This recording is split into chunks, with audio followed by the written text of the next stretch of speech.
estimando cierre alrededor de 5.3, y lo que vamos a ver es que los menores intereses y las menores participaciones a los estados pues le han permitido reducir ese gasto no programable y transferirlo al gasto programable, porque de alguna manera sí se está configurando un reacomodo en el gasto.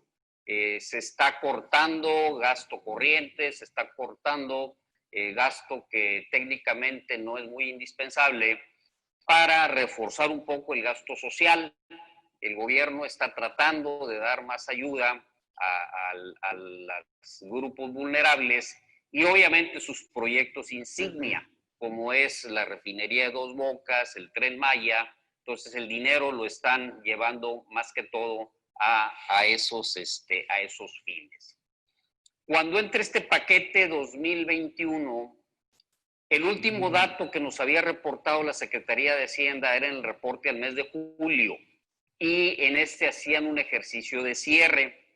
Llama mucho la atención que en menos de 2 semanas mejoran mucho las estimaciones de cierre, aumentan los ingresos, más de 140,000 millones. No hay base para pensar que la evolución de las finanzas en el 2020 va a ser mucho más favorable. Sin embargo, parte del objetivo gubernamental es pasar expectativas favorables. Como sabemos, la economía es una ciencia social y en ciencias sociales las expectativas son importantes. Entonces es entendible que el gobierno asuma un papel optimista, por llamarle de alguna manera, y los números que presente son números optimistas, pues para tratar de contagiar un poco al sector económico, al sector privado, pues de que en realidad no estamos, ¿verdad?, tan mal. La realidad es de que sí se esperan menores ingresos en el 2020, estamos hablando de más de 140,000 millones, que es una caída, ¿verdad?, del 2.5%. ¿Qué está pasando con los ingresos? Bueno, pues los ingresos propios están cayendo casi 120,000 millones, los tributarios 273,000 millones, son caídas muy fuertes, muy importantes, tanto en renta como en IVA, como en IEPS, y hasta el IEPS a las gasolinas se vio reducido fundamentalmente porque bajó la demanda, bajó el consumo. Pero el gobierno instrumentó algunas medidas como la eliminación de los fideicomisos y se pudo hacer de algo de dinero adicional. El fondo de estabilización de los ingresos presupuestarios todavía quedaban como unos 150,000 millones del año pasado, pues este año se lo van a acabar. Entonces, por el lado de ingresos no tributarios, pudieron medio capear un poco la tempestad. Aún, sin embargo, se quedan abajo de la ley de ingresos para 2020. ¿Qué escenario tenemos para el 2021? Pues ellos esperan que la economía va a crecer 4.6%. De hecho, ponen un rango entre 3.6 y 5.6, ¿verdad? Como decimos, luce optimista, o idealista. Idealista, ¿verdad? En alguna medida vamos a decir que si los negocios que cerraron por la pandemia volvieran a abrir, pues podría ser factible que este crecimiento se diera. El problema es que no sabemos cuántos de los cierres van a ser definitivos, gente que no va a poder volver a abrir. Incluso muchos sectores que están abriendo ahorita, como el restaurantero, pues con un 30% de aforo. Pues eso no me da a mí margen, ¿verdad?, para regresar al nivel de ventas que tenía pre-pandemia. Muchas actividades están con aforos limitados. Abrieron casinos, por ejemplo, también con los aforos limitados, los cines, ¿verdad?, los espectáculos. Entonces aquí, mientras no tengamos un regreso a la normalidad, pues difícilmente podremos saber el daño de los negocios que ya no van a volver a abrir. Ahora, se habla de una nueva normalidad. ¿Por qué? Porque la pandemia nos está cambiando los hábitos de consumo y de ahorro. Si alguien tenía un ahorrito que le permitía, ¿verdad?, quedarse en casa y no salir, pues aquí quizás va a tener ahora la impresión de que tiene que reponer ese ahorro. A lo mejor hay un COVID-21, a lo mejor hay un COVID-22, no sabemos. Como fue influenza COVID. Pues de 19, del COVID-19, pues nos vamos a un, porque fue en 2019. La influenza, ¿verdad? Pero no sabemos si vamos a tener una nueva pandemia. La gente ya está un poco más cautelosa, cambian tus hábitos de consumo, eres más frugal, eres más austero, viajas menos, tienes temor, ¿verdad? Entonces quizá la nueva normalidad ni siquiera sabemos cómo vamos a terminar. Entonces el escenario que se plantea para el siguiente año, pues va otra vez la burra al trigo, más precio del petróleo, más producción de hidrocarburos, vamos a crecer. De hecho, las previsiones de mayor recaudación pues lucen alegres porque creen que la recaudación va a crecer al mismo ritmo que la economía, incluso un poquito más, al 4.7. Y de alguna manera están proyectando una tasa, más bien una cuota complementaria al impuesto especial sobre producción y servicios, a las gasolinas y al diésel. ¿Qué pretenden? Que si eventualmente el precio de la gasolina llegara a bajar, eso no se va a reflejar en menor precio bomba, sino le va a dar margen al gobierno para que suba la cuota y nos cobre más impuestos. Pero eso ocurriría en el escenario donde bajaran los precios del petróleo. Si baja el precio del petróleo, baja el precio de la gasolina y es cuando se pudiera reflejar en precio bomba. Me cuesta menos el combustible importado, pues lo vendo más barato. ¿Qué pretende el gobierno? Que no baje el precio. Que en lugar de que baje el precio, entre la cuota complementaria y él se lleve este beneficio. De hecho, estiman que pueda crecer en 25% la recaudación del IEPS a las gasolinas en 2021. Ciertamente, pues esta estimación, ¿verdad?, es alegre. Entonces, si tenemos primeramente una estimación de cierre optimista o una estimación de cierre holgada, y sobre esta base proyectamos 2021, pues ya traemos ahí dos factores que nos alteran o nos pueden hacer ruido en la recaudación 2021. Primero, que la base de 2020 es alegre, es alta, y luego los supuestos que traigo de que va a crecer la economía, va a bajar la inflación, va a subir el petróleo, vamos a extraer más, vamos a tener impuestos crecientes. Entonces, como que luce un poquito descuadrado. Si pensamos que en el 2020 hay muchos contribuyentes con pérdida fiscal, porque es un mal año, pues ¿a dónde llevo yo esa pérdida fiscal? Pues contra el pago del impuesto del 2021. Tengo pérdidas fiscales que las llevo contra el impuesto. Ahora, pérdidas fiscales. Hablando de que el pago provisional no es definitivo, es provisional. El ISR es anual y normalmente el pago provisional era un apoyo para no pagar contraflujos y pagarlo al anual. Pero en este caso estamos en una pandemia, en una causa de fuerza mayor. Entonces, en causa de fuerza mayor, el artículo 73, que ya entramos en lo fiscal, le prohíbe al fisco multarte y cobrarte recargos si no enteras un compromiso, una composición de obligación fiscal, cuando se dé el caso. Entonces, probado financieramente que tú no vendiste, puedes fácilmente declarar el pago y ante lo imposible nadie está obligado y pagarlo hasta el anual.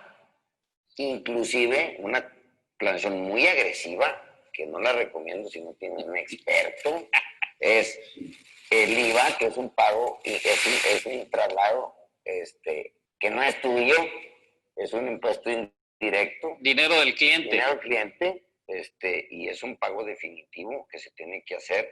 Inclusive, la autoridad, si declaras, no en cero, porque luego puedes caer en cancelación de sellos y si pasa de 8 millones en defraudación fiscal, Si enteras la realidad y demuestras financieramente, pero tu opinión como economista, que con ese IVA pagaste, como dice el 140 y tanto del PAE, que no te pueden ejecutar si pagaste primero alimentos, salarios y mensuales a trabajadores y créditos hipotecarios que todos los empresarios pequeños o triples lo tienen. ¿Qué opinas de un diferimiento de impuestos desde una autodeterminación que no te la pueden exigir? Hay una jurisprudencia de la Corte que dice que es una autodeterminación la presentación de la declaración y deben, a forciori, con facultad arreglada, mediar las facultades de comprobación para poder exigir ese pago y nunca te lo van a poder exigir si no diferir toda la anual. No pedir condonación de impuestos. ¿Qué opinas? Yo primero separaría lo que es renta de lo que es IVA. No, ya sé. Por eso te dije, inclusive IVA demostrando que no se ejecutan. En el impuesto sobre la renta, si yo tengo pérdida, por ejemplo, en 2020, la ley me dice que el coeficiente que voy a usar, como tengo pérdida, no tengo coeficiente, me tengo que ir para atrás hasta encontrar un coeficiente positivo que me dé un pago provisional. Entonces yo pierdo en 2020, ¿verdad? Pero ¿qué tal si cerraste y la pérdida está hecha por pagos provisionales? Si no los haces, bueno, vamos a decir, el impuesto de la renta se determina anualmente. ¿sí? Entonces, el pago provisional, como su nombre lo dice, es provisional. Pero te puede quedar una pérdida porque no estás ganando. No, estrictamente no es pérdida. Todavía no es pérdida, porque no está cerrado el ejercicio. No, pero se convierte en pérdida. Se va a convertir, si no lo pagas, a favor. Si no lo pagas. Bueno, de hecho, yo puedo pedir una reducción en pagos provisionales. Ese es el problema, que no es automático, la autoridad lo tiene que aprobar. Entonces, en ese sentido, el pago provisional que yo estoy haciendo, sí, de alguna manera tiene un fundamento en ley. Entonces, si yo tengo una pérdida en el 2020, eso no me exime de buscar un coeficiente positivo y que la autoridad pretenda que yo pague un pago provisional por mis ingresos brutos en el 2021. Pero yo ya puedo aplicar la pérdida contra pago provisional y decir, oye, ya tengo arrastrando una pérdida, no te entero. Entonces, ¿cómo puedo yo pensar que va a subir la recaudación de impuesto sobre la renta cuando va a haber muchos contribuyentes con pérdida? Entonces, no es lógico el supuesto. Como tú decías, el presupuesto extraordinario, pues lo están gastando, por no decir con negligencias, con lujos, en lugar de aplicarlo a lo que está presupuestado, que no se pudo dar con los números brutos del ingreso, por no recaudar. Claro. Ahora, si se cae la recaudación, la Ley Federal de Presupuesto y Responsabilidad Hacendaria lo que señala es, tienes que reducir el gasto. Menos ingreso, menos gasto. Ahora, no lo están haciendo. No, obviamente no. No lo están haciendo. Se cae el ingreso más de 140,000 millones y el gasto está prácticamente igual. Entonces están aumentando la deuda. Aunque digan que no hay más deuda, es mentira. Pues cada vez se está contratando más deuda, tanto interna como externa. Ahora, hablabas del IVA. En el caso del IVA, ahí sí yo cobro de mi cliente el IVA. Es tuyo. No es mío, es del fisco. Ahora, ¿qué es mío? El acreditable. Okay. El IVA que yo pagué en mi proceso productivo, ese sí tengo derecho a acreditármelo, es mío. Pero recuerda, yo lo separé. Dije, es un indirecto, no es tuyo. Entra a tu cuenta y todos se lo quieren robar. Sí, el problema es de que si no tengo dinero... Si te hacen facultades de comprobación y no al año de inmediato, te determinan un crédito, pero si no lo enteraste, como quiera, no te pueden multar porque lo declaraste, nomás no lo enteraste. ¿Ok? Y si demuestras financieramente en un dictamen, si te lo pide la autoridad porque es autodeterminable o se lo subes a contabilidad electrónica, a un determinado, una deuda, un crédito, no te lo pueden exigir si demuestras que pagaste la prioridad de la ejecución. Mira, con el IVA yo no puedo pagar sueldos y salarios. No es correcto. Ese dinero no es mío. Ahora, yo le puedo pedir al banco para pagar sueldos. Lo vas a pagar en el momento. Y es una decisión, No es una decisión del contribuyente utilizar ese IVA para mis gastos personales. Ahora, el IVA se declara por mes, es definitivo. Es un mini ejercicio cada mes. No es como el ISR, que es provisional hasta que cierre el ejercicio. Cierre enero es un ejercicio. Lo pueden ejecutar y como lo estás declarando no es fraude. No, es muy agresivo. Es muy agresivo, ¿no? Sí. Ahora, en estricto sentido, ¿verdad? Si yo no genero flujo para pagar el sueldo de mis trabajadores y yo tomo el IVA, ya quiero ver qué juez me va a dar la razón. ¿Por qué no pidió dinero prestado? Porque tomó dinero que no es de usted, que es del fisco, y lo aplicó a su necesidad concreta y específica. Eso prefiero no hablar. Pero ciertamente es un tema muy interesante.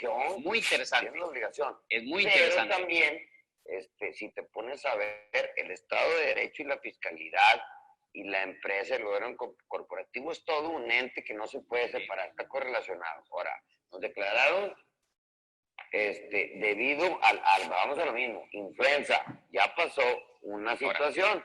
En ley del trabajo, que le conocen la ley laboral, que está hecha para que todos la leamos hasta los obreros, ahí establecieron, porque sabían que iba a volver a pasar, puede volver a pasar, la situación de contingencia, donde se le permite al patrón pagarle el salario mínimo. Sí. Pero aquí, maliciosamente, no hay otra palabra que encuentre, declaran en decreto que se tardaron mucho y sin dar estímulos, contingencia. Emergencia. No le llamaron contingencia, que es la misma gata pero revolcada. No, porque le ponen el apellido de por causa de fuerza mayor. Pero ese es el apellido. No cumplas y no despidas a los trabajadores. No, es que hay otro supuesto. Hay otro supuesto en Ley Federal del Trabajo que precisamente habla de causas de fuerza mayor. Imagínate que se me quema el negocio, un incendio, ¿verdad? Se me quema. Es una causa de fuerza mayor. Entonces, yo no voy a llamar a mi trabajador a trabajar porque se me quemó el negocio. O se inundó, ¿verdad? O vino el terremoto y se cayó. Pues aquí se está... Esa es fuerza mayor. Aquí está el caso de fuerza mayor. En ambos casos. Lo que pasa es que en lugar de llamarle contingencia y caer dentro del supuesto del salario mínimo, le sacaron la vuelta. Le llamaron emergencia de fuerza mayor y le pagas el sueldo completo al trabajador. Entonces, pues el trabajador es preferencial que el fisco, porque no le va a retornar dinero, pues yo con el IVA pagaría el salario. Tu dinero porque tú no me permitiste la cobertura de un salario mínimo. Porque me van a determinar un crédito con actualización y recaudación y multa, pero no deben, según el fundamento, no tienen la facultad de determinarme recargo ni multa. Entonces me voy a actualización y luego no me lo pueden exigir, no se va a actualizar hasta que yo lo pague. No estoy haciendo fraude porque lo estoy declarando. Sí, porque en el caso de fuerza mayor, no le va a gustar. Me mandan a los tribunales. Me mandan a los tribunales a arreglar la situación con los trabajadores. Ahí no hay salario mínimo, ahí no hay nada. Con dictámenes financieros y pericial contable. ¿No? Aquí tengo los números. Debo no niego, pago no tengo. Por ahí muchos me ha tocado clientes, oye, ¿sabes qué? Presenta lanceros. Eso te decían los contadores del 80, ¿verdad? Por evitar una multa. Ahorita, compadre, te pasas de 8 millones y predicción preventiva oficiosa, ¿no? Claro, ya está más riesgoso, ¿verdad? La jugada. Bueno, pues terminando un poco con el entorno, ¿verdad? Macroeconómico, lo que podemos decir es de que nuestras autoridades están presentando un marco macroeconómico optimista, donde piensan pues que prácticamente en 2 años vamos a recuperar la caída en la economía, prácticamente todo se vuelve a encarrilar, la inflación baja otra vez al 3%, la recaudación crece otra vez. Entonces, de alguna manera, pues sí tenemos, vamos a decir, una proyección optimista. Yo no veo cómo pueda crecer el impuesto sobre la renta en 2021, más si venimos, ¿verdad?, con pérdidas del 2020. Yo no veo ese cuota complementaria al IEPS de las gasolinas por la sencilla razón de que estiman que el precio del petróleo suba. Si el precio del petróleo sube, sube el precio de la gasolina. Claro. Y eso a lo que llamaría es a una reducción en el IEPS para que el precio bomba no aumente, porque se van a amarrar al precio del 1 de diciembre del 2018. Ese es el precio objetivo. Entonces la idea es que si llega a superar el precio real al que tuvimos en 1 de diciembre del 18 actualizado, yo tengo que dar un subsidio. ¿Qué quiere decir esto? Bajar mi cuota de IEPS y mi recaudación incluso sería menos. El precio no se vaya. Entonces, pensar en que va a haber una cuota complementaria, no. ¿Qué pasa en materia de gasto? Pasó una cosa muy curiosa este año. No dieron estimaciones de cierre 2020. No hay estimaciones de cierre. Entonces, todo el ejercicio que están presentando en el paquete económico 2021 se comparan con lo autorizado y aprobado para 2020. Entonces, me estoy comparando contra algo ficto. Un ejemplo, participaciones, estados y municipios. Si yo estimo que voy a recaudar 100, pues yo te voy a repartir 20 pesos, ¿verdad? Pero ¿qué pasa si no recaudo 100? Si recaudo 80, pues te voy a participar menos, el 20% de 80 te voy a dar 16. Oye, me habías prometido 20, sí, pero no hay dinero, ¿verdad? Te doy 16. ¿Qué pasa, verdad, si ahora yo estimo que te voy a dar 18? Si me comparo contra el 16, estoy creciendo. Pero si me comparo contra los 20 originales que me ibas a dar, decrezco. Entonces es importante saber contra qué nos comparamos. Aquí todas las comparaciones son contra lo que se aprobó 2020, que no se dio. Entonces ni se va a dar, como dijo don Teofilito, ¿verdad? Entonces, ¿qué está pasando? Que todas las comparaciones no sirven para hacer análisis económico. Lo que sí estamos viendo es que sus prioridades de gasto las siguen manteniendo. Ahora va a haber dinero público para el Tren Maya en mayores cantidades, más de 35,000 millones de pesos, porque la idea era que asociaciones público-privadas, o sea, que el sector privado le invirtiera al tren. Como no hay interés del sector privado en invertirle al Tren Maya, entonces yo voy a sacar la cartera para ponerle dinero público, ¿verdad? Como le estoy metiendo a dos bocas. Pero es muy idealista todos los frutos que va a dar en tantos años, que a quién los va a disfrutar. Entonces, todo el programa de adultos mayores, jóvenes construyendo el futuro, ¿verdad? Está con más dinero. No tiene mucho sentido un programa de jóvenes construyendo el futuro, pues cuando hay un grupo de ancianos destruyendo el presente, ¿verdad? Entonces, todo lo que están haciendo ahorita está abonando a que pues no vamos a tener un futuro muy promisorio. Entonces, ¿qué es el presupuesto 2021? Más gasto social, más gasto a las obras insignia de infraestructura y muy poco apoyo al sector productivo. Entonces, esto pues a lo único que viene a abonar es a que el sector privado tenga mayor grado de dificultad para poder invertir y crecer. Entonces el paquete, francamente, ¿verdad? Pues luce optimista, ¿verdad? Entonces no creo yo que podamos tener una perspectiva optimista con estos prospectos de política económica.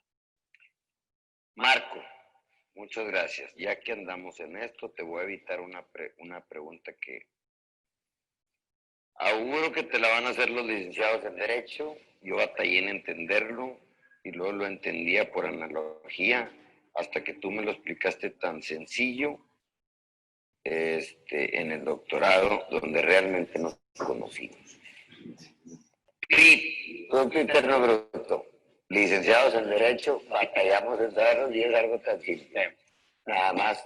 Es el valor de mercado, impuestos incluidos, el IVA incluido, el IEPS incluido, de lo que se produce en el país en un año determinado. Eso es lo que es el Producto Interno Bruto. Es precios de mercado del valor de la producción.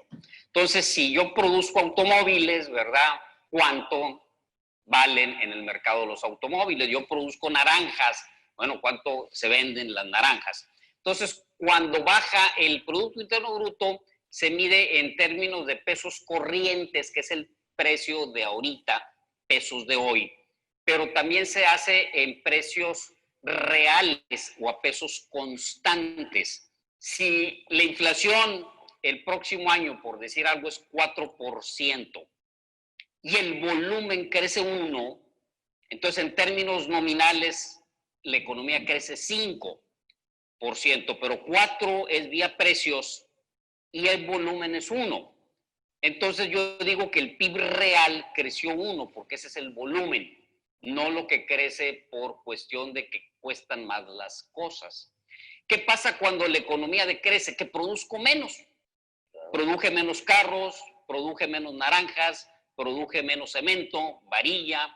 Entonces, como mi producción es menor en unidades, ¿verdad? Pues también cae en valor. Entonces, cuando la economía decrece, es que estoy produciendo menos. Eso es el Producto Interno. Ni hablemos de Oriente, porque es otro show. Bueno, Marco, ya para dejarte un poquito, relajarte y que ahora tú me hagas unas cuestiones, van 3 en 1, muy rápido. Estamos hablando de ley de ingresos y gasto público que tienen que estar concatenados a forciori.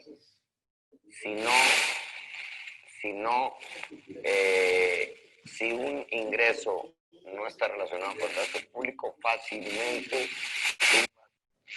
alguna reforma, algún impuesto nuevo, bueno, debería de fácilmente en un distrito o en la corte. En la corte de hoy, pues les aplaudo. Entonces, ley de ingresos. Ley de ingresos, yo la resumo como un catálogo. Eso yo lo usé en la aplicación de la Compensación Universal el año anterior, que para mí seguía habiendo Compensación Universal porque ley general deroga la ley especial y no tenían por qué hacerlo en ley de ingresos, era para que caiga quien caiga y el que no se ampare, y aunque hayas perdido un amparo, estamos hablando de legalidad, y desde el 2011 vienen constitucionalmente principio pro persona.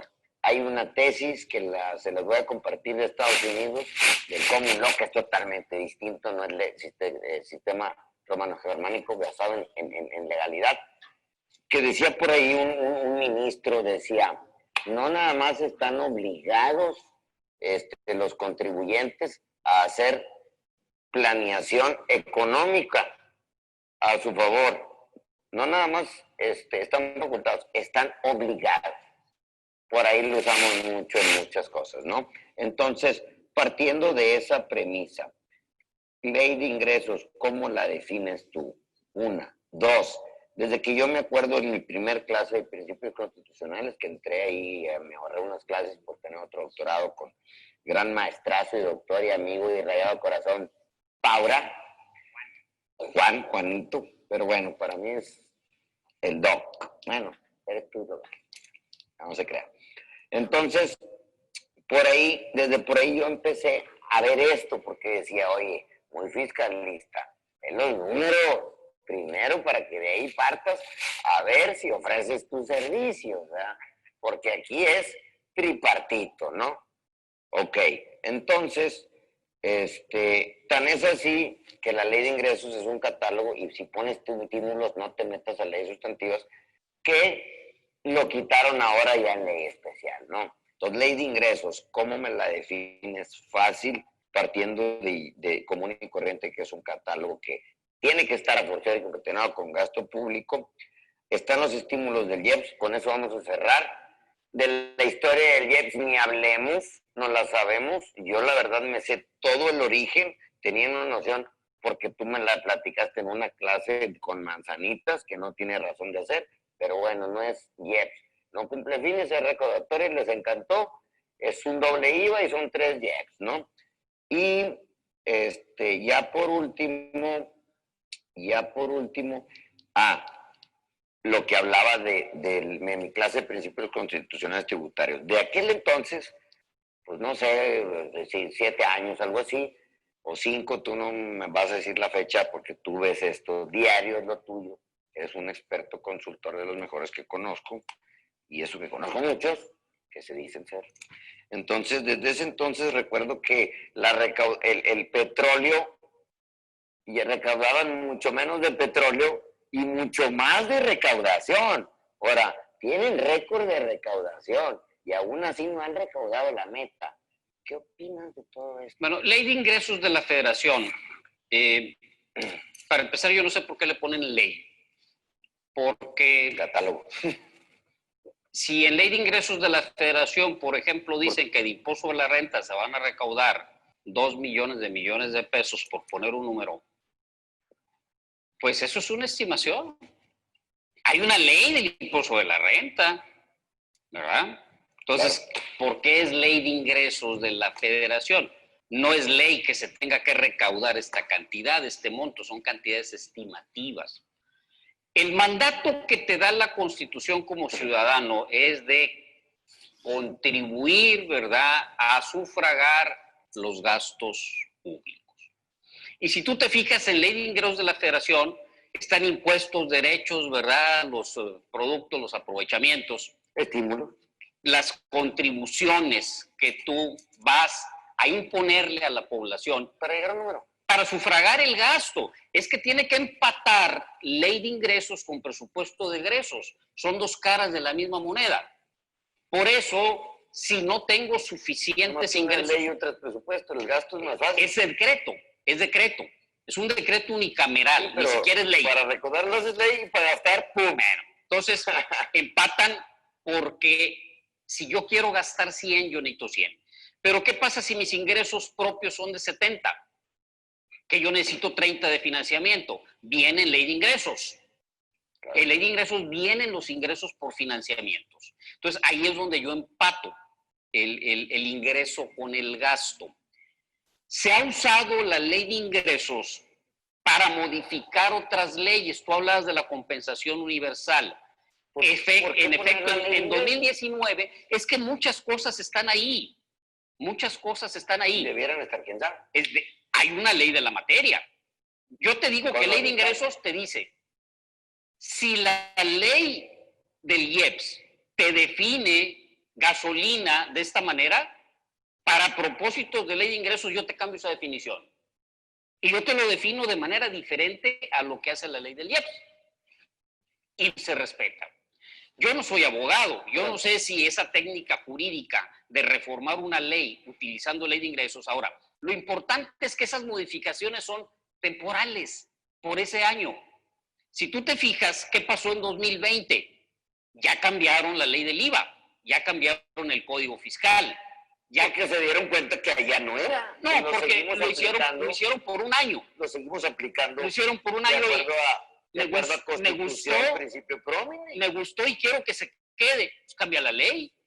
Porque si entra 2020, hay una nueva ley de ingresos, la ley 19 ya no está vigente. Ya deja de tener vigor. Yo lo seguí haciendo, no tuve ningún problema y ya está. Me lo aceptaron.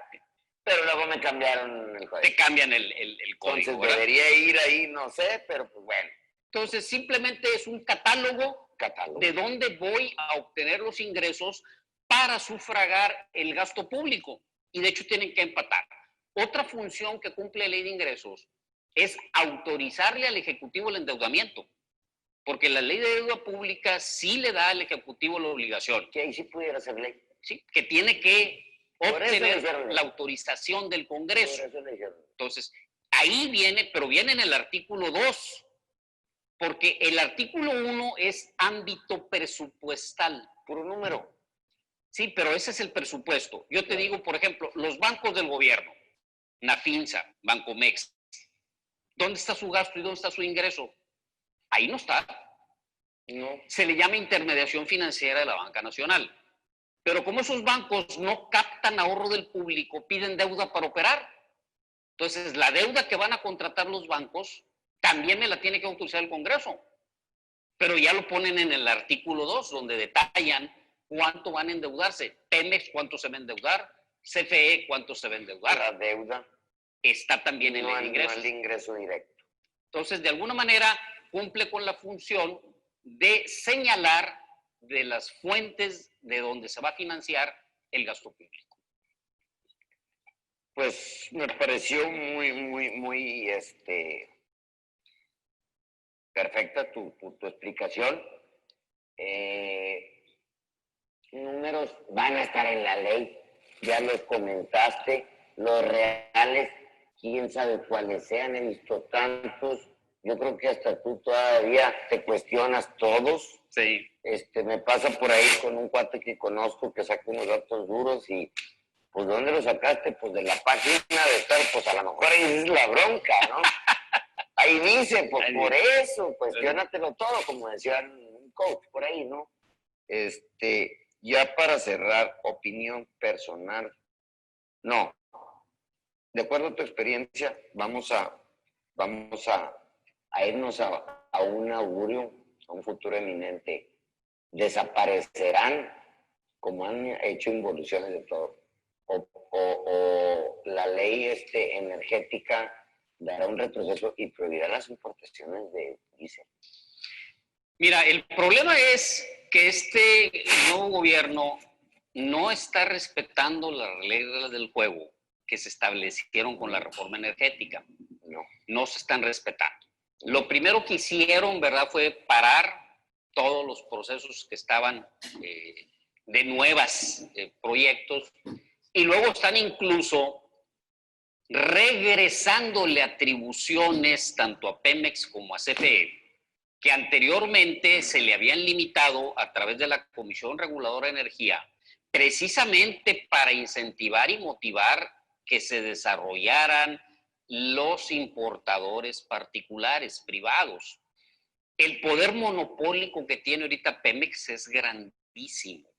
Y si Pemex ahorita quiere tronar a los importadores de diésel y de gasolina, tranquilamente lo puede hacer, decretando un precio más bajo para sus clientes que el de importación, y entonces no voy a poder vender yo porque Pemex está vendiendo más barato. Se le impedía a Pemex hacer eso a través de regulaciones de la CRE, ya no existen esas regulaciones. Entonces sí estamos en riesgo de regresar a esas prácticas monopólicas, y pues obviamente, ¿verdad?, que para la economía serían muy malas noticias. Pues sí, porque cada vez le compran más a Pemex, cada vez eso incita más al huachicol y pues es lo que evitamos. Claro. Pues bueno, Marco, pues muchas gracias. Creo que sigues conmigo porque vas a estar participando. Claro. Pasamos ahora sí. Vamos a cerrar muy ligeramente porque no hay nuevos impuestos. No hay. Plataformas electrónicas no son nuevos impuestos, no violan el Telecán porque son retenciones. Pasó lo mismo de la ley, del IEPS, que ahora los gasolineros les cobran antes de que causen en el precio para evadir prácticas desleales. Intentamos los amparos, hubo consigna desde arriba a que nos sobreseyeran todos y se respetaron, respetar la ley y nos ajustamos, ¿no? Bueno, se ajustaron, pues por ahí la gente que se dedicaba a eso, ¿no? También se estaban robando el IEPS, ¿no? Como lo siguen haciendo. Con claro. el IVA, pues también ponderar, como dice la Corte, hay que ponderar el perjuicio mayor. Y a lo mejor nosotros no violamos derechos humanos, pero a lo mejor dejamos pasar uno por el beneficio común y que no todo es bien común. Así es. Bueno, entonces pasamos por cuestión de importancia a lo mismo, a la recaudación. La recaudación, ¿dónde viene? No hay impuestos nuevos, viene en la ley adjetiva, que es Código Fiscal de la Federación. Vamos a ver una dinámica que va parte de un resumen y una bitácora que el Ejecutivo es lo que pretende según resumen de su exposición de motivos. Después paso a ver, no voy a ver todos los artículos, no se puede, sería tedioso, ni yo me los aprendo, ni mucho menos ni pretendo. Entonces vamos a partir de la conclusión que dio en la reforma la Prodecon, que les aplaudo, que los quieran desaparecer o quitar quitar este presupuesto y demás. Y voy a mencionar ciertas violaciones que veo, sin definir qué es cada principio, ni ponerles un concepto de dirección, ni mucho menos, porque para empezar todavía es una propuesta. Proyecto. Va a ser así el siguiente apartado que yo les voy a comentar. Cómo van a recaudar, si pretenden recaudar. Entonces, partimos de ese esquemita y va a ser muy rápido. Si me salto cosas son porque son muy técnicas y vámonos a lo que viene, ¿no? A lo que viene al 2021 que ya está reiterado. Bueno, pues pasamos con las reformas al Código Fiscal de la Federación, mediante las cuales es una ley adjetiva que trae cuestiones sustantivas, que es la base para la recaudación, donde se tipifican la mayoría del cumplimiento de las obligaciones fiscales y las facultades de comprobación. Bueno, empezamos. El Ejecutivo Federal propone una exposición de motivos a manera de bitácora y maneja ejes. Entonces, vamos a enlistar los ejes. Simplificación administrativa y seguridad jurídica. Bueno, aquí manejan lo que pretenden, que es choro. Porque es teoría, vámonos a los objetivos prácticos. Otorgar mayor seguridad jurídica. Si así fuera que bueno. Simplificar el cumplimiento voluntario de las obligaciones fiscales. Si así fuera que bueno. Delimitar la actuación de la autoridad fiscal, proscribiendo la arbitrariedad y la corrupción. Falso. No delimita nada, sino todo lo contrario. Y luego proscribiendo la arbitrariedad, pleonasmo y corrupción, no manejan nada en contra de la corrupción. Lo vamos a ver. No, seguridad jurídica, aunque no lo crean, les aplaudo 2, 3 cosas que nunca me había pasado. Y simplificar el cumplimiento voluntario de las obligaciones tributarias, nada más que no pusieron para quién, porque para el contribuyente no le simplifican nada. Bueno, simplificación administrativa y seguridad jurídica. Modernización, instrumentos tecnológicos, un tributario, modo de fotografías, por ahí salen las notas que te van a fotografiar tu casa. No es cierto, les voy a decir por qué. Sí se puede en materia penal bajo unos requisitos. En materia fiscal no es cierto, es chisme.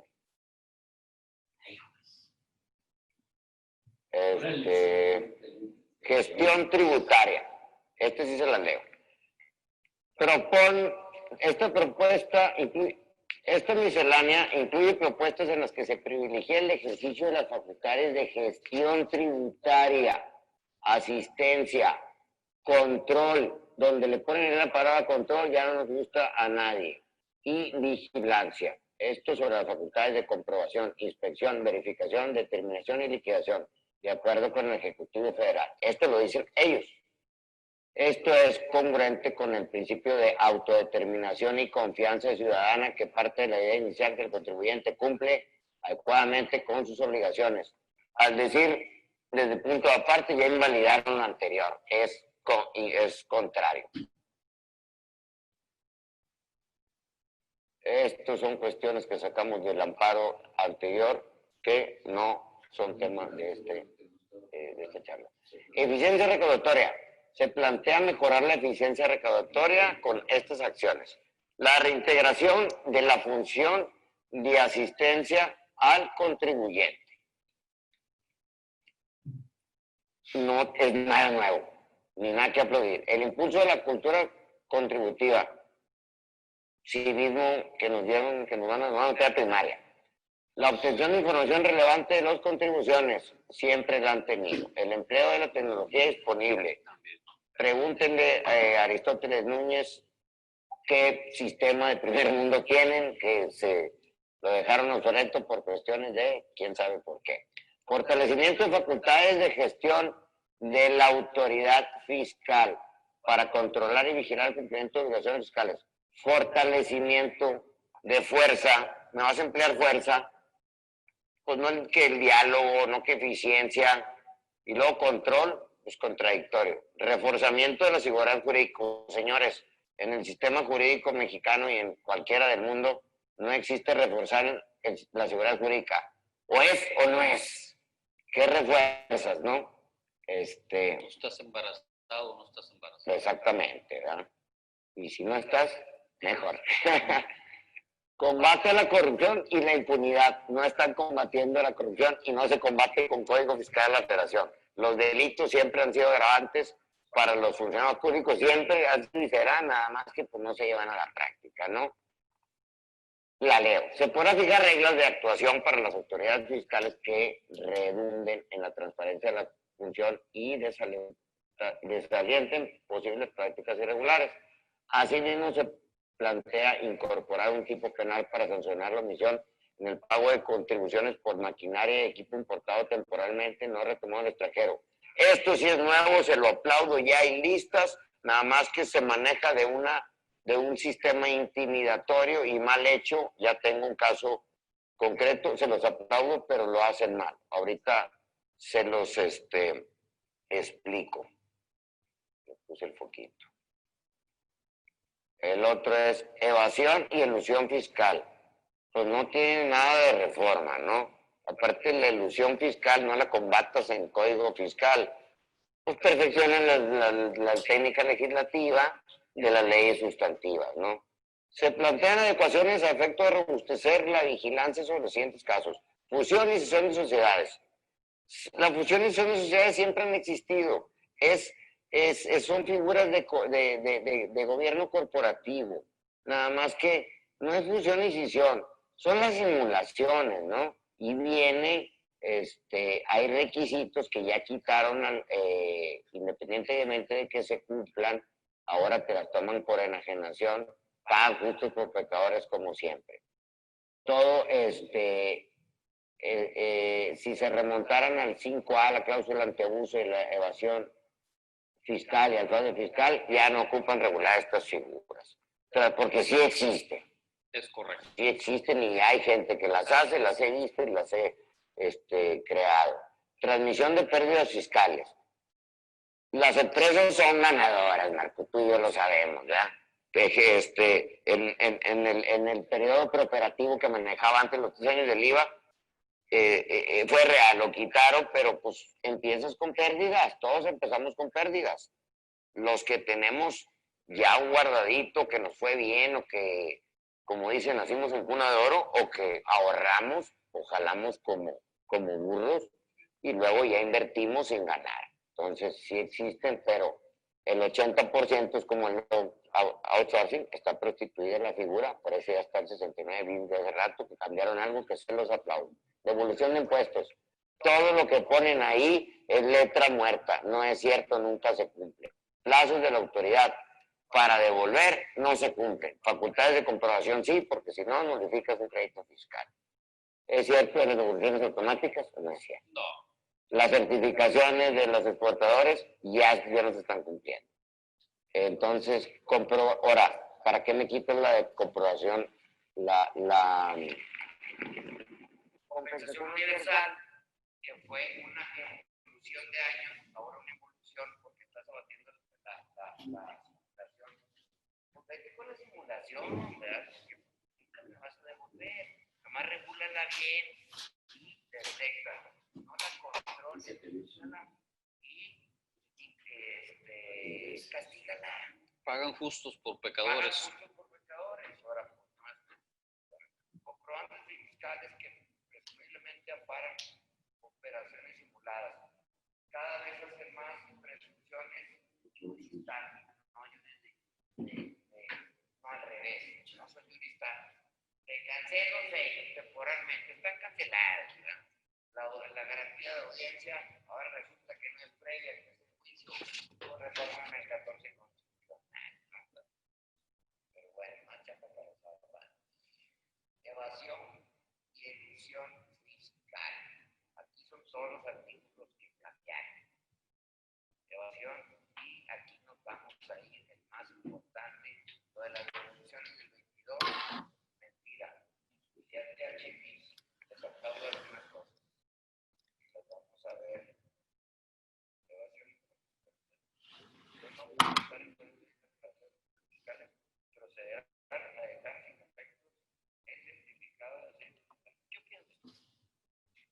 Pues yo creo que es más terrorismo fiscal. Están asustando, ¿verdad?, al contribuyente, que te puedo suspender tu sello, tus posibilidades, ¿verdad?, de facturar, de tener ingresos. Está lo mismo que congelar cuentas. Días y no se cortan, o sea, ya está estipulado para quemar. 22 devoluciones, falta de localización del contribuyente, domicilio manifestado. Eficiencia recaudatoria. Eficiencia recaudatoria, pues obviamente, pero pues se va a judicializar. Combate a la corrupción e impunidad. Pues ustedes qué creen, yo creo que no se va a cumplir. Vamos a terminar, así como yo hice un cuestionamiento más que nada para que explicara a Marco, recibo el de él, y le voy a ceder la palabra para que nada más, por terminar, mencione las reformas, a grosso modo, coloquialmente, sustantivas de renta y belleza, si es que acaso igual. Bien.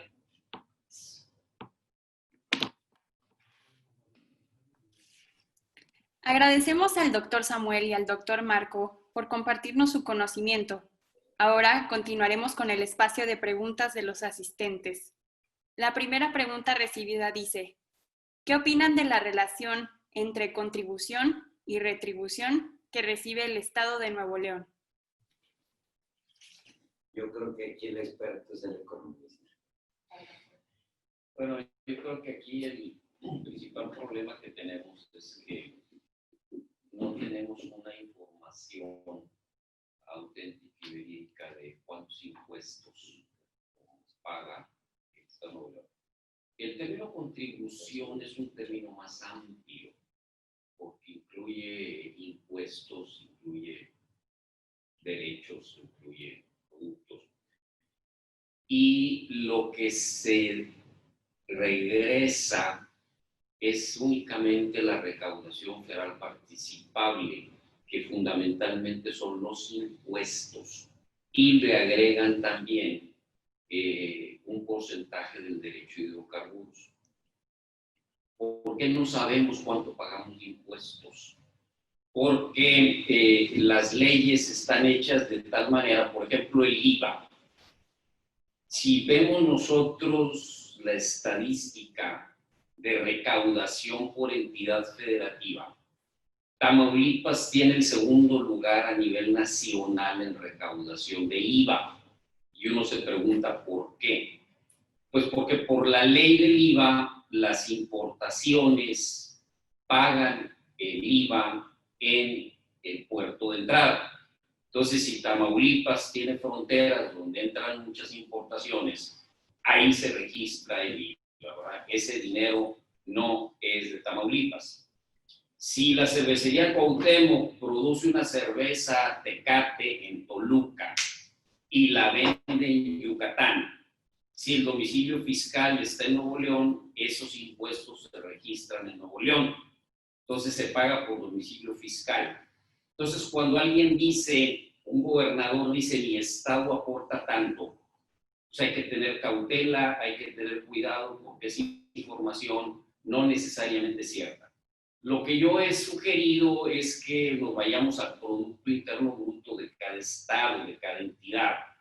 Y si razonablemente esta cifra, Nuevo León, por ejemplo, aporta el 7.6 del Producto Interno Bruto, pues pudiéramos suponer que ese mismo porcentaje de impuestos lo aportamos. Pero yo les pregunto, Nuevo León, ¿cuánto aporta de la renta petrolera, de la recaudación participable? La respuesta es nada. No tenemos aquí, ¿verdad?, extracción de petróleo. Entonces, ni siquiera el Producto Interno Bruto pudiera explicar la RFP, la recaudación federal participable. Ahora, esto que aportamos a la federación, que no sabemos en realidad cuánto es, nos regresan 20 centavos de cada peso. El problema es que de estos 20 centavos introducen aspectos no nada más resarcitorios, sino redistributivos. Entonces la queja de los gobernadores es, ¿quieres redistribuir? Me parece muy bien, pero hazlo con tus 80 centavos, no lo hagas con mis 20. Entonces, aquí la máxima que usa el gobierno federal es el que paga más. Y si yo tengo la chequera y si yo pago, yo mando. A nivel de gobiernos locales, el 90% de lo que se gasta a nivel local, tanto estados como municipio, es dinero que baja de la federación por algún concepto. Centralismo. Esa es la regla del juego. Y obviamente, ¿verdad? Que eso es lo que se critica y eso es lo que se quiere cambiar. ¿Qué diferencia, Marco, del país vecino, ¿no? Del norte, que el federalismo es real? Sí. Bueno, y allá tienes 4 órdenes de gobierno, porque tienes la ciudad, el condado, que aquí sería como área metropolitana, el estado y la federación. Y la distribución de potestades también es diferente. Claro. Aquí la federación captura los 3 grandes impuestos, que son más del 95% de la recaudación. Ellos se quedan, ¿verdad?, con los impuestos grandes. Claro. Y a los estados y a los municipios, pues les dejan impuestos muy pequeñitos, ¿verdad? Pero lo fuerte se lo lleva la federación. Y es a través del control económico como se logra también el control político, ¿verdad? Estás en buenos términos con la federación, pues fluye, ¿verdad?, el recurso a tu estado. Pero la fórmula para la distribución, pues, trae unos factores que no implican No, y de hecho ha ido cambiando la fórmula, ¿verdad? La han querido reformar, pero el problema es de que no es tanto de fórmula, el problema es la cantidad de recursos que se redistribuyen. O sea, debería de haber más recursos a los gobiernos locales, pero con su correspondiente atribución de gasto, ¿verdad? Para que estuviera más balanceado la distribución. Un ejemplo aquí local, aquí en la Sultana del Norte, independientemente de que son de los primeros lugares, el 2, el 3, el 1, no sé, que manda recursos a la federación y es el de la mitad para abajo o el último, lo que sea, el que le regresa, independientemente de que pues estamos en un país, ¿no? Independientemente de que, oye, pues si no los destines y créatelos, pero las necesidades de Monterrey son mucho mayores que las de Chiapas y Yucatán. ¿Por qué? Necesitamos infraestructura para empleo y para que crezca el país y pues esos formulitos no están ahí. Mira, yo creo que ese problema redistributivo es muy complejo porque de alguna manera siempre ha existido el estigma de que en Nuevo León hay dinero, somos estado rico. Entonces la federación dice, pues yo te voy a dar menos porque tú tienes. Pero gastamos mucho. Gastamos mucho, ¿verdad? Pero al final del día esta distribución de potestades es la que se tiene que revisar, porque la federación es la que se autoasigna estas potestades de gasto y entonces tengo la facultad constitucional de imponer las contribuciones para sufragarlo. Y la gran pregunta es, ¿de qué tamaño es el gasto que yo como contribuyente debo de sufragar? Porque no es lo mismo un presupuesto para comer picadillo que un presupuesto pues, para comer filete. ¿Y dónde está en la ley, en alguna disposición, de qué tamaño debe ser el gasto público? Para que coma picadillo 1 millón de empleados. Entonces, si el gobierno quiere gastar 100, ¿verdad? Él puede poner contribuciones para sufragar esos 100. Pero si el gobierno quiere gastar 1000 en lugar de 100, te voy a poner contribuciones para 1000 y la pregunta es ¿por qué 1000 y no 100? Es que hay necesidades siempre va a haber. Cualquier padre de familia, ¿verdad?, lo sabe. Yo quiero lo mejor para mi familia, yo quiero darles los mejores satisfactores, pero tengo una restricción presupuestal, que es lo que gano. Entonces me tengo que circunscribir, me tengo que constreñir a mi presupuesto. No es lo que yo quiera. Y aparentemente aquí nuestra autoridad tiene un cheque en blanco. Le ponen el número que quieran. Darles un ejemplo. El primer año el presidente Fox, él entró en diciembre del 2000, el presupuesto federal, incluyendo Pemex, CFE, el IMSS, el ISSSTE, era 1.2 millones de millones. Ahorita estamos hablando de que estamos en 20 años después, ya casi lo han multiplicado, ¿verdad?, por 5. Ya estamos ahorita gastando más de 6 millones de millones. Nada ha aumentado 5 veces, ¿verdad? La inflación apenas anda rozando el doble. Entonces, el gobierno siempre va a querer gastar más y siempre va a ser insuficiente la cantidad de recursos que recibe. Y aquí lo que nos tenemos que poner las pilas nosotros, como ciudadanos, como sociedad, es decir, qué es lo que debe de gastar el gobierno y qué no debe de gastar. Y aparentemente, ¿verdad? Esta chamba nuestros diputados no la están haciendo. Tenemos, por ejemplo, ¿verdad? 6 refinerías, no están operando a plena capacidad, al 20, al 30%, y le aprueban un presupuesto donde se va a construir una 7ª refinería. Digo, pues ¿dónde está aquí, verdad, el sentido común de nuestros legisladores? Porque aprobar el gasto es decisión, al menos en el papel de ellos, ¿verdad? Entonces, si el gobierno quiere gastar, pues aparentemente no hay ningún problema para que él defina lo que quiere gastar y al final del día nos pasan, ¿verdad?, la factura a nosotros. Y yo creo que ya es tiempo de que esto se empiece a cambiar. Ahora, ya para cerrar este tema también, otra de las cosas, todos lo traen de moda y unos se los están por ahí bandereando. El separarte del pacto fiscal no es cualquier cosa. Hay que hacer todas unas corridas financieras, pros y contras. Algunos todos les puede convenir, algunos no. Y el agarre, yo creo que es aventarte. No, y mira, y eso es una fantasía, porque no es nada más me separo. ¿Sí? Es tan sencillo salirse del pacto fiscal como no firmarlo, no renovarlo, porque año con año el Congreso lo tiene que aprobar. Los diputados locales no lo aprueban, ya me salí. Pero eso no implica que yo, ciudadano de Nuevo León, no tenga que pagar el IVA y el IEPS y el ISR. Entonces quedaría en el peor de los mundos, porque tengo que pagar impuestos federales y lo que pierdo es la retribución. O sea, ya no me van a dar dinero, pero como quiera sigo pagando. Aquí la realidad lo que necesitas es pues, prácticamente hacer otro país, hacerte diferente. Nada más es algo del pacto, es el peor de los mundos, ¿verdad? El pacto es del convenio que está a nivel ley, ¿no?